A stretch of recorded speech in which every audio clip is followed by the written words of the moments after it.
Hey everybody, Jimbo here. Welcome back to the King Metals YouTube channel. Today we're going to be talking about base plates. What are base plates used for? Well, they come in a variety of different sizes and shapes, but mainly they're used for welding either round or square pulls to, and then anchoring to a hard surface such as concrete, tile, or stone.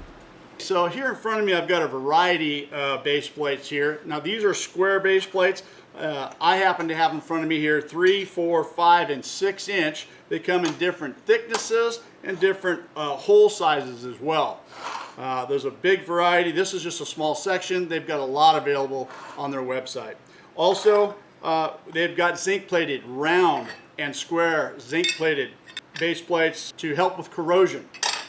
And here is basically a round standard base plate. This is 3/16 of an inch thick. They've got different sizes and thicknesses in these as well. Also available are base plates with beveled edges.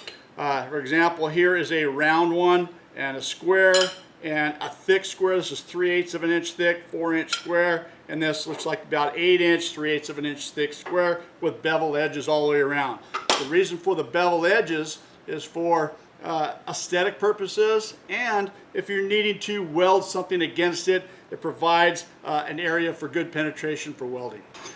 They also have these available with decorative shoes that go over top of different post sizes that fit over top of the base plate to cover up the bolts that you may need when you anchor it to a concrete surface. The shoe goes over the top. It provides a nice decorative design. You can check that out for some of the smaller size square plates. Although there are a lot of varieties and sizes and shapes, if you're interested in anything like this, you can go to their website and check them out at kingmetals.com. Thanks for watching. See you on the next video.